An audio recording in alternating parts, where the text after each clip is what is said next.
Welcome to Jello Impact, where we build and test every single character to help you decide who you want to wish for and build. Today we're going to be talking about Razor. Before Dendro, Razor was a forgotten physical DPS. At the beginning of the game, he was considered one of the premier 4-star DPSs, and he was primarily used as a physical carry because he has a physical damage bonus ascension stat. He procs 1/2 of the superconduct reaction with his Electro Wolf during his burst, and so naturally, he seems like a pretty good choice for physical damage builds. However, as the game went on and we discovered more and more broken combinations and different reactions, no such reactions were discovered for physical. Even the 5-star version of this character, being Eula, is not really considered top of the meta or anywhere near it. And so although using Razor's traditional physical style DPS options can still 36-star the Abyss, it's generally something that's not advised and not something that's going to get you the most bang for your buck. However, everything changed when the Dendro Nation attacked. With Dendro, Razor becomes a crazy, some would say abomination of a character, where each individual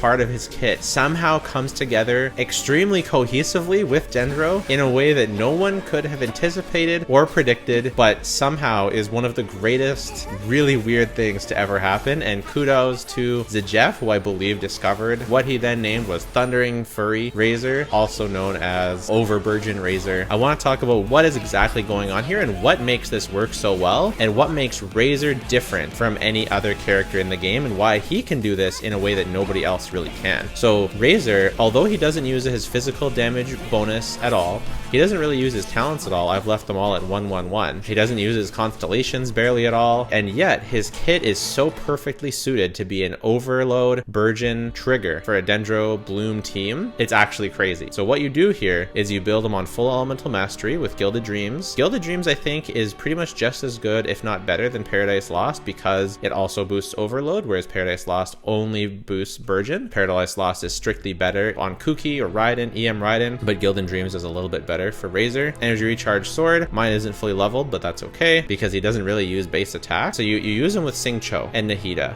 or any Dendro character, but ideally Nahida you can use Dendro main character. React to create blooms, of course. And Razor, if he hits the blooms with his Electro Swings, which sometimes happens, you will get Hyper Blooms, which is really, really good. But the thing is, if you stand in Bennett's circle, his normal attacks, which normally are physical, are infused with Pyro. And that is perfect because you've got a large sweeping attack of Pyro that's going to trigger all the Burgeons in the vicinity. And Burgeon is better than Hyper Bloom in the sense that it hits an AoE, but it also has the same boosted damage that Hyper Bloom does. The problem with Burgeon is if there's too much Pyro application, it will cause a burning reaction to occur. And once burning starts occurring, it's very hard to cause blooms again because burning kind of takes over as the reaction. But what happens is, because Razor also applies Electro with each hit, because the wolf on his back does coordinated attacks, that ends up taking some of the Pyro off of the enemy. It reacts with the Pyro to create overloaded. It's harder for burning to occur. You can keep getting blooms, keep getting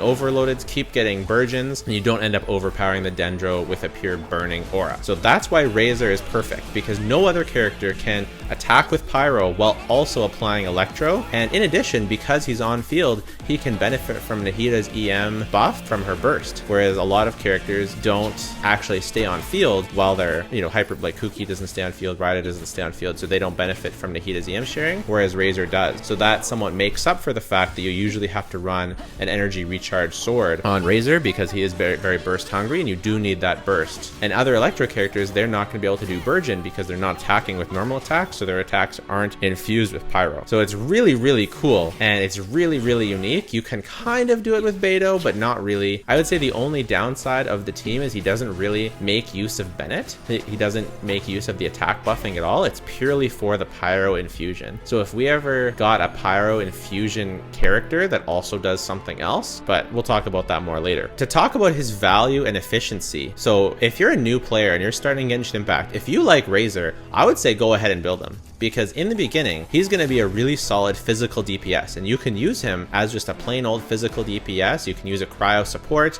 have some super conduct in there, and just use him as an early game 4-star physical DPS for the first you know, 80% of the game until you get to the kind of harder, challenging content, because the Burgeon team is kind of whack. It's kind of weird to use, and especially in the overworld, I can imagine it's a little awkward to use sometimes. And I'll talk about the downsides of the team. But in the early game in the mid game, just fighting through the story, I think Razor is a really, really good choice, because those levels that you use on him will be useful once you try and turn him into a Burgeon DPS later on, because he needs to be level 90 eventually to actually take advantage of max Burgeon damage. And so any levels that you give him aren't a waste. And his artifact set is really, really cheap. And his weapon is really, really cheap, because you don't even need to take it all the way to 90. You can, I probably should take mine to at least 80, but you don't need to take it to 90 if you don't want to. He gets enough ER already. The only cost to him is really those level books getting him to 90, which is, you know, substantial, but it's really not that bad. So I'd say his value, and as a 4-star, you're going to be almost definitely getting him just from playing the game and wishing on various other banners.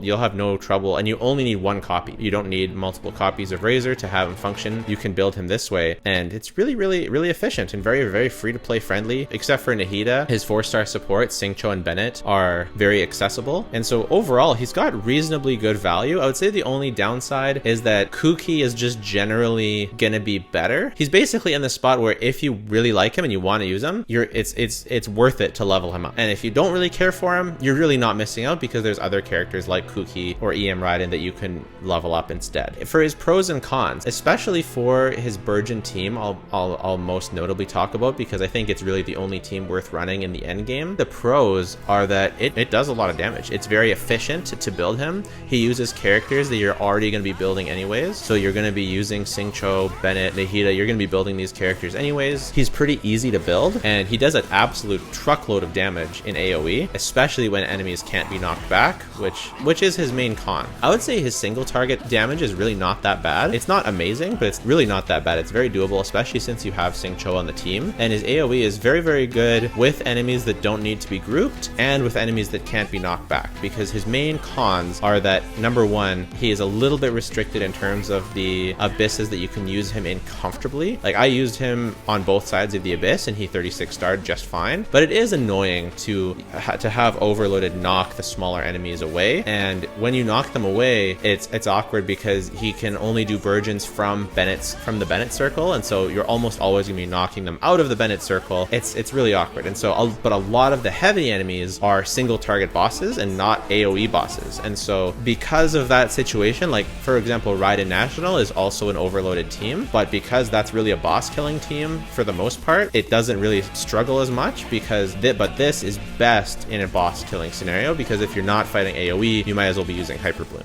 is the thing. But all that being said, it's still really, really good. Even though you're knocking enemies away, he still does so much damage that it's not that big of a deal. Like, it's a little bit annoying. It requires some correct positioning, just a little bit of game knowledge and of enemy attack patterns and things like that. But generally, it's not too bad. Even when you can knock them back, I still like him. I would say actually his actual biggest downside is the team members that he takes. So normally when you build a team, they're either going to use Xingqiu team members like Xingqiu or Yelan, or they're going to be using Bennett Kazuha, or they may be using Xingqiu Bennett or Xingqiu Nahida, Bennett Xingqiu, or Bennett Kazuha. He takes all three, right? And if you could fit Kazuha on the team, you might. Well, maybe not, because it might be too much pyro then, which is when Kazuha swirls. But he uses 3 really, really highly contested supports in his best team, and he can't really function without them. Like, he needs Bennett to function. He almost needs Nahida to function. Dendro Traveler works, but it's a lot better with Nahida. He really needs Xingqiu or Yelan, but really preferably Xingqiu. These are really highly contested supports, so there was often a time where I couldn't quite run the team I wanted on the other side, because he was taking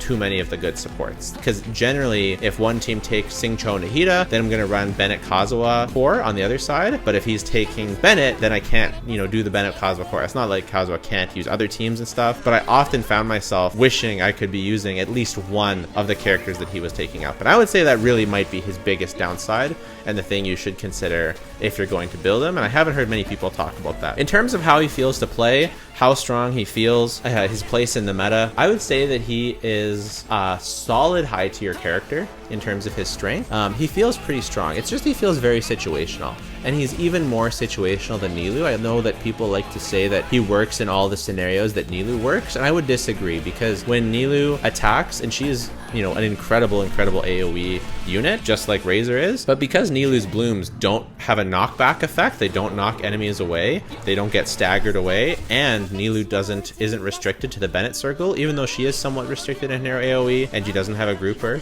she's not nearly as restricted as Razor.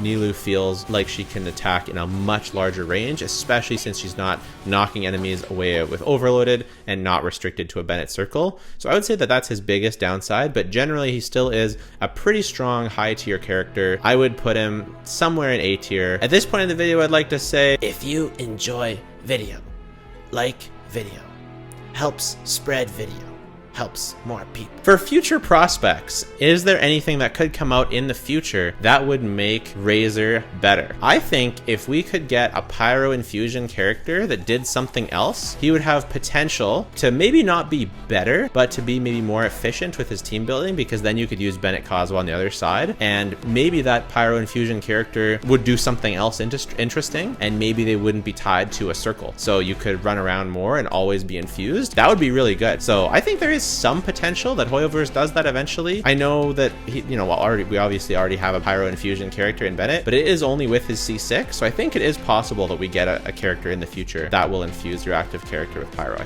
I do think that's possible, and I do think it could improve him. It almost definitely would, depending on how it works. In terms of his overworld and aesthetics, so I really like his aesthetics. He's really cool. The big wolf that comes out is awesome. And overworld, because you can use him as a physical DPS for the early game, and then as a transition to an overburgeon DPS later on, it's really cool. So he is tied to his burst, so if you're going to play him in the overworld, you probably in addition to the ER weapon, you may also want an ER Sands, even if you're playing Elemental Mastery Razor in the overworld. I think if you like him, you should build him. He's pretty awesome, and probably his biggest competition is Toma, who's also a Burgeon character. I'll be building Toma pretty soon, so if you want to see that, make sure to subscribe. And if you do want to see how I rank Razor along with how I rank every other character in the game, check out my tier list video over there. And if you want to know what I think of the other dog boy, check out Sino's review over there. Take care.